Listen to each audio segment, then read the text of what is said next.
el recinto, en este caso, que determina la existencia de un recinto penal para personas con fuero, para entenderlo. Es bastante sencillo. Hay personas que tenían una condición de militares en su momento determinado. Cuando ocurren los hechos, ellos van y son efectivamente considerados para estos efectos con un fuero.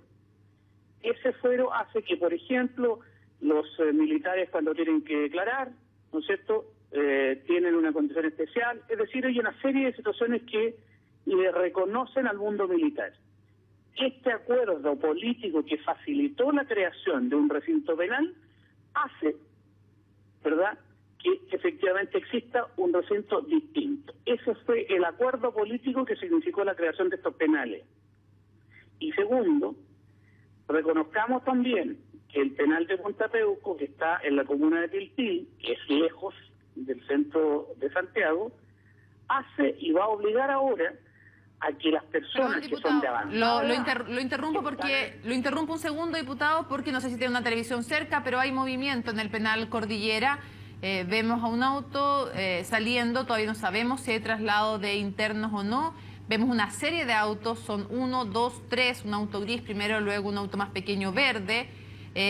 Nos comunican internamente que se trataría, lo digo en condicional, se trataría de familiares saliendo del penal Cordillera. Mientras no tengamos confirmación, no podemos darlo como algo exacto ni preciso, pero la información preliminar es que se trataría de familiares. Se cierran nuevamente las puertas del penal Cordillera momentáneamente y retomamos, disculpe diputado que lo hayamos interrumpido, pero vamos a estar en esta dinámica mientras seguimos en vivo. Pero retomemos con el punto, usted me explicaba, hablaba de la condición especial de los militares y del acuerdo político, por eso yo le hacía el punto que no era judicialmente un fuero, sino más bien un acuerdo político por el cual se crea... Ese acuerdo político reconoce a estas personas que tienen un fuero determinado. No solamente esta unidad está hecha para personas de fuero militar, también eventualmente otras eventuales autoridades pudieran caer en algún delito, también podrían caer ahí. Ok, ahora quiero preguntarle una cosa. ¿Se justificaba el año 2004, más que solo en virtud del tema este de salud, el crear o acondicionar un lugar como el penal Cordillera, aparte del que ya existía Punta Peuco? ¿La única justificación era el tema de salud, de tenerlo cerca del hospital militar para usted, o había más razones? No, desde mi perspectiva es básicamente eso. Desde mi perspectiva es básicamente la cercanía al hospital. Hay que reconocer de que estamos frente a personas de avanzada edad ya. Y basta con que ustedes tomen las certificaciones médicas o las fichas médicas de las personas que están ahí para darse cuenta que ahora desde Punta Peuco van a tener que tener casi todos los días vehículos que trasladen a estas personas al hospital. Diputado, ¿y por qué deberían tener esa consideración especial con estos internos cuando hay muchos reos en nuestro país que están en condiciones iguales o peores de salud y que no tienen un centro asistencial cerca? A ver, concordemos en lo siguiente.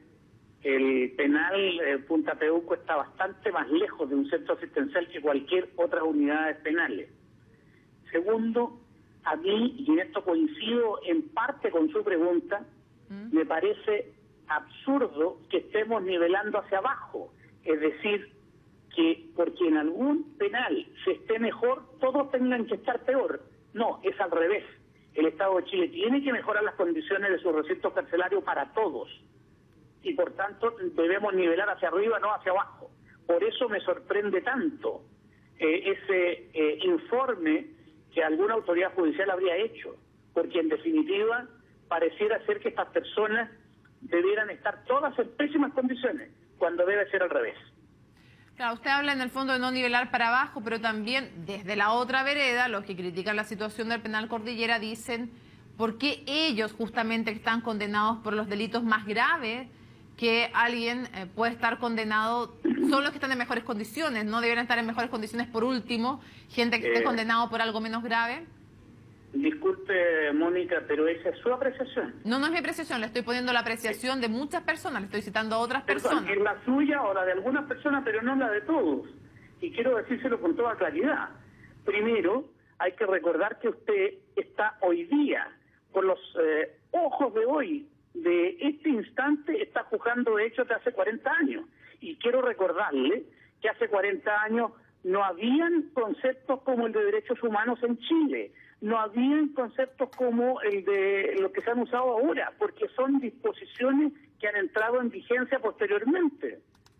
Entonces tendríamos necesariamente que revisar lo que pasó en la guerra del 91 y entrar a aplicar en 1891 en la revolución y entrar a aplicar lo mismo. No me parece adecuado, discúlpeme. Ahora, perdón que le comunique, digamos, o que le contraargumente. Para empezar, quisiera aclarar una cosa. Tanto cuando entrevisto a la abogada Carmen Hertz y le doy argumentos de los militares o de sectores cercanos, o le pongo incluso sus argumentos frente, le estoy contrapreguntando, le estoy poniendo argumentos que no me encarnan a mí, no necesariamente me representan a mí. No es lo relevante lo que yo piense sobre este tema. Y cuando hago lo mismo con usted, tampoco se tratan de mis argumentos. Estoy citando, por ejemplo, argumentos de Carmen Hertz, el abogado Contreras, el abogado Salazar. Pero respecto a lo que usted me pero usted me dice, no existían en ese tiempo, en el 73, conceptos de derechos humanos, pero la Declaración Universal de los Derechos Humanos es del 10 de diciembre de 1948. La Convención de Ginebra también es antiquísima, entonces sí existían a nivel internacional los conceptos de derechos humanos. Mónica, yo emplazo a cualquiera, a cualquier persona, a cualquier abogado, a que analicemos uno por uno cuáles son los tratados internacionales que a la fecha regían.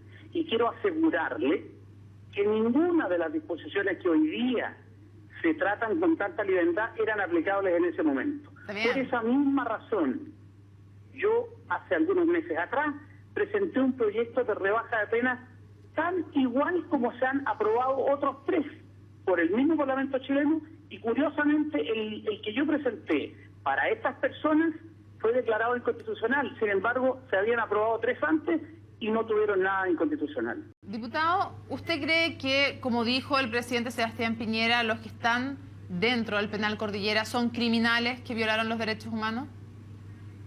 Mire, yo creo que efectivamente lo que hay son personas que están cumpliendo una condena producto de disposiciones de la justicia hoy.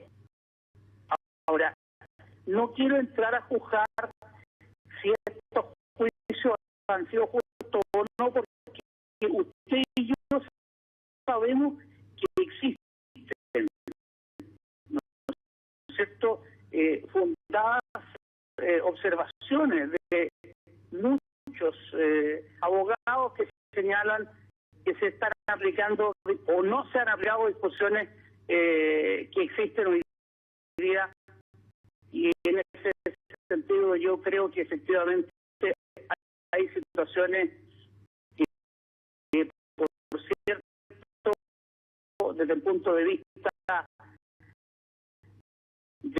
de la política que hoy día existe, tienen una mejor comprensión por parte de la ciudadanía.